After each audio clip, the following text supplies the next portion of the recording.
Hello, everyone. My name is always Asmao. Welcome to another episode of Tooways to Skin a Cat, a show where we talk career experiences, entrepreneurship, and investments. Main aim is to show that there's more than one way to be successful other than just climbing the corporate ladder.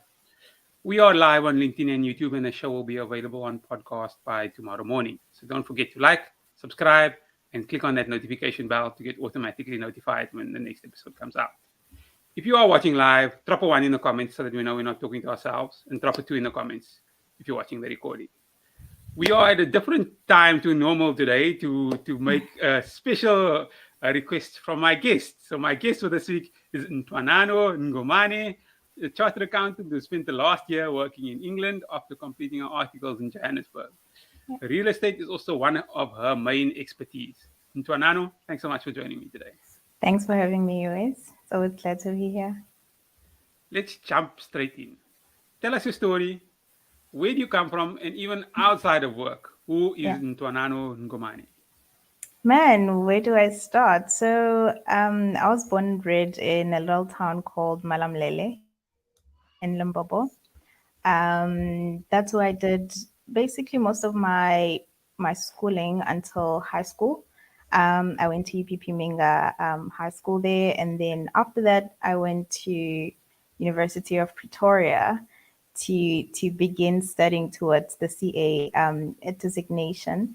And yeah, a good 4 years spent in Pretoria before joining KPMG, where I did my articles. But outside of my career, I'm really I want to say multi-passionated person. I like speaking, I like engaging young professionals actually, also to find out how they're doing in their career journeys and just have, meaningful, impactful conversations. But yeah, that's basically me in a nutshell. So, good place to be. But on the weekends, what do you do? On the weekends, I love to go out for brunch. A good meal always does the trick. So that's what basically I do on my weekends if I'm not, engaging with young professionals on my various social media platforms. Like a very long brunch. But let's talk a little bit about your career. But Yeah. firstly, why did you decide to specialize in real estate? You don't see many uh, chartered accountants making that decision so early in their career. So maybe talk to Yeah. us a little bit about that. So in 2019, I think my interest in real estate actually began in 2019. But before 2019, while I was still in university, um, I was always interested in students that were being funded by NSFAS, and at the time, there weren't races that were taking in NSFAS students. So NSFAS students had to find, say, accommodation outside campus. And I had a friend who was actually on NSFAS, and she struggled a lot to find accommodation.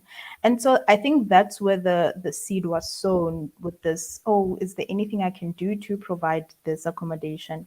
But then the interest peaked in 2019. I attended a property webinar in Midrand, and then following that, I attended the property show in the Sandton Convention Center. I'm not sure if they still hold those, and it was very, very interesting. They spoke about, how you can make money out of this thing, and it just really, really piqued my interest, and I saw myself solving that NSFAS problem I had seen in university, and I just knew from then that this is where my career needs to be. Okay. Okay. So for fell in love. Sounds like you fall in love a little bit with the sector, from what I gather. I have. I think, like you said, a lot of young people don't make the decision to specialize in certain industries early on. But for me, I knew there was nothing else I wanted to know. There was nothing else I was intrigued by other than real estate. So yeah, from there onwards, I've just made it a point that I steer my career into that direction, and I'm happy where I am. I'm happy with the decision that I've made. Glad. So following up on the real estate choice, Yeah. why the UK? Because from where I see if you're interested in real estate, there must have been lots of opportunities in Johannesburg. All the growth point, redefine, all the large REITs are in Johannesburg. So Yeah. assume there would be opportunities for you. So why the UK? So the UK was not a real estate decision. The UK was a personal growth decision. It was to get out of my comfort zone. So I have always been somebody who's been attached to home. I would go home maybe once a month when I still lived in Joburg. I just drive down and just go home. And so I felt like I needed to grow out of that shell. I needed to grow out of the nest. And I just needed to find myself and find what exactly am I about. And that's where the decision to move countries came about. But in making that decision, I needed to make sure that I stay within the ambit of real estate. So when I was interviewing for this job, I actually told the partner who interviewed me, and I said, if you guys are not offering me a real estate sector, I'm not coming.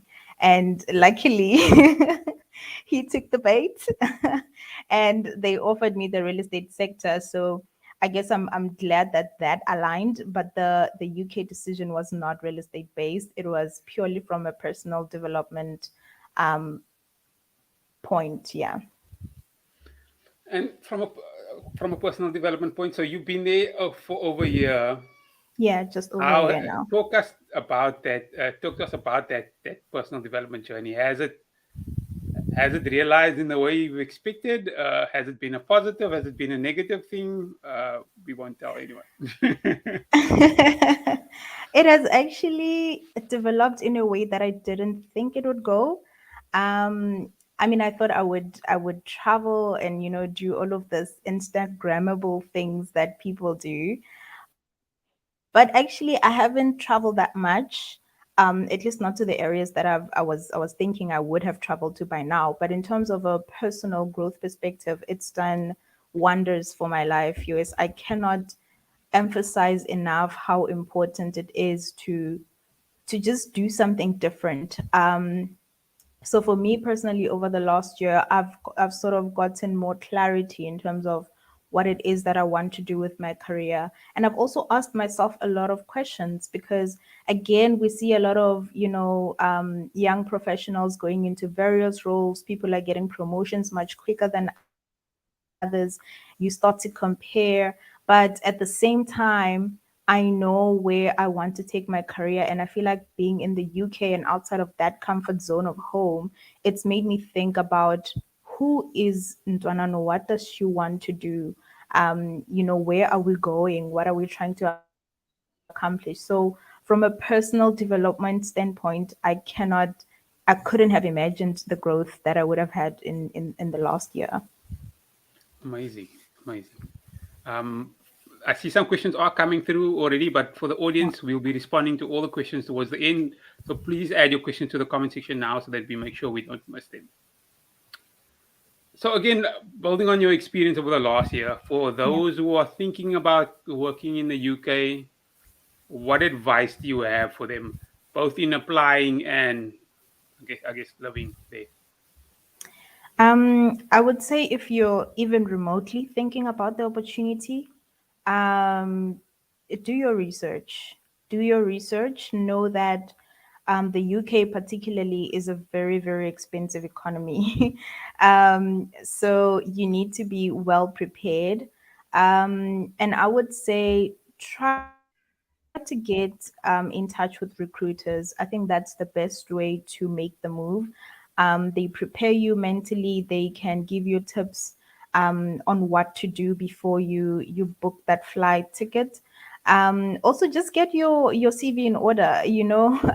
As a trainee, you most likely have never even done like a formal, proper CV. So just get that out.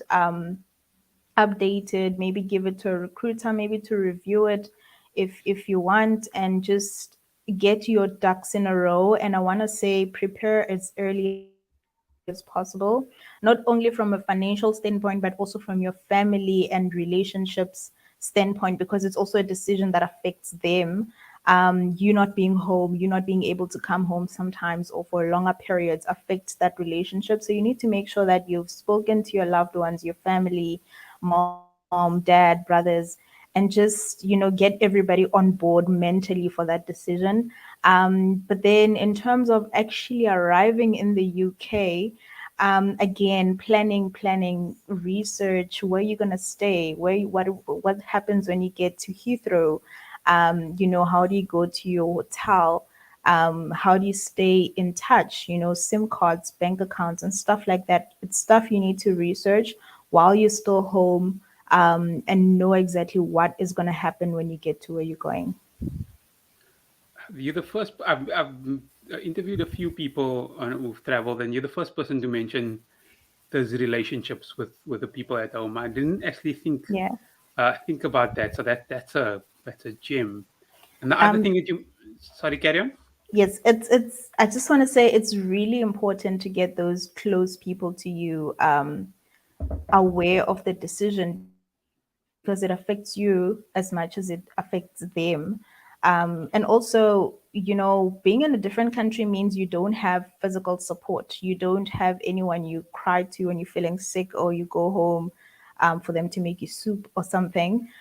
So you need to be able to call somebody, and they need to be, aware of what's happening and what's going on with you. So it's important to still nourish those relationships even when you're 1,000 miles away.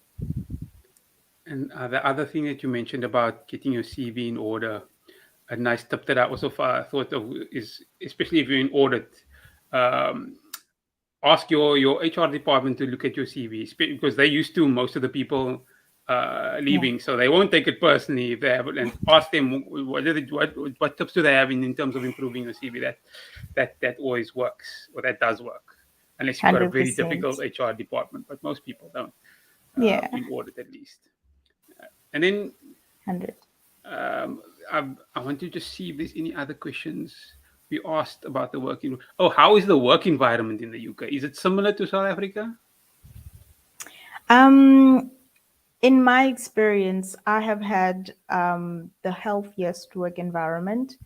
It's been great for me. I've really loved the culture at the firm that I work at. I think generally the Brits are not hardcore when it comes to work. I think the Brits understand the balance between work and life more than we do in South Africa. So it's been great. US, I've really been enjoying it. I've had time to do my passion projects, the things that I want to do, to rest as well. And I feel like they are more encouraging of taking time off, taking time for your health, your mental health, your wellness, even time to travel. You get reminders going off and saying, "Hey guys, we are heading to the summer. Please make sure your leave is in." So I've really thoroughly enjoyed the work environment here. I have a few more questions, but the questions are flying in from the audience. So I want to get to them before, so that we don't miss them. We've got a question from Brian, who says, "What's your opinion regarding articles in the UK? Would you recommend it?" That's a difficult one. Personally, because I did my articles in South Africa and now I manage teams of trainees that are doing their articles here. I think first of all, you need to realize that trainees that are doing their articles in the UK, so who have studied in the UK and are maybe British, they could be otherwise, they are not required to have studied accounting in university. So they can come from high school and start their articles, or they can do a completely different degree to accounting and still start their articles, right? But in terms of my experience, I would still recommend completing your articles in South Africa. I think that gives you the best learning opportunity. I think we all need the base that we get from our South African big four firms and even smaller firms. I just believe that South Africa is a great training ground. move over after you've completed your articles. That is great, but also not to say it's a bad thing if you find yourself doing articles in the UK. It's still a great place. It's just a preference that I have personally, that I would rather do my articles in South Africa, because also South Africa teaches us an international standard, so it's really still the same thing that you get this side. There was a very similar question from Andreas, so we're not going to go through that. There's a question is, how is the tax and cost of living compared to earning roughly the same amount of money in South Africa? It's a whole lot more expensive this side. The tax is, it's a bit incomparable, but also I want to maybe make you aware that yes, the earning capacity in the UK is higher because the currency is higher, and so with a higher earning capacity means a higher tax. The UK also uses the progressive tax scale that we use in South Africa as well. So there are still brackets, and the more you earn, obviously, the more tax you do pay. But in terms of the cost of living, it is heavily expensive living in the UK. So when you are looking at those roles and you're comparing, make sure that you have an understanding of what that figure means on a month to month basis. And you sort of have an idea of how your costs are going to run. Are you going to share an apartment? Are you going to have a car? Are you going to use the trains? Are you going to go out every weekend? Are you going to be traveling a lot? So you need to factor in those things before you accept an offer, and make sure that the package that you're being offered will be able to sort of finance all of those activities for you. And then we've got another question from Brian who says, what is the most challenging part of living in the UK? I'd say the weather. I would say the weather. The weather is the most unpredictable factor about living here. It's 15 degrees today, and I'm actually wearing a sleeveless top because it's an okay weather. This is actually good for the UK. But the weather is the most unpredictable thing. It could range between -5 and like 15 degrees on a good day. But I would say January is probably the coldest month. And unfortunately, that's when a lot of people arrive in the UK from South Africa. So you get welcomed by the extreme cold. But a typical day would, yeah, in terms of weather, a typical day could have 3 seasons in it. You just have to be prepared. Have an umbrella, have a hat, have something for the wind, something for the rain, maybe snow. You just never know. Okay, be prepared. Um, got a question from Linda who says, what kind of technical questions were asked at your interview? Going deep here. Ooh, I was asked, man, that was about a year ago. Okay. I think a lot of risk questions, a lot of planning, if you are in audit, a lot of planning kind of questions, risk assessment, going concern. Um, I think also that would depend on the level that you're joining the firm at. I was joining in as an AM, which is an assistant manager. So obviously my role wasn't, the generic audit procedure doing, but it was more on a management, I want to say middle management level, where you'll be doing like the complex things, the risk assessments of complex areas, and basically managing the team as well. There was also quite a lot of technical on property valuation. And at the time, I think I must mention that while I was doing my articles, I was not in real estate. So I had to actually think about my answers and apply a bit, of financial management that I had done in university at that point. So yeah, definitely a lot of valuation questions. I think inherently because I was joining a real estate division, so they would want to know, can you do a valuation? Can you assess a property's value and see if it's reasonable or not. And there's another good question. So, what red flags can one look out for with international recruiters? Sure, this question couldn't have come at a better time. I've actually been asked, I think about two people in my LinkedIn now who want to know, is this company legit? Is it not? I got a job offer. I want to say that the UK is notorious for scams. So Okay. guys, please just be vigilant. In terms of red flags, I don't know of any from the top of my head, but you just need to. I want to say actually for the people that have DM'd me that I'm talking about now, the one common thing between them is they both didn't have a live face-to-face interview. I mean, even if it's over Teams, what happened was they had an assessment that they had to write and then submit, and then they get an offer.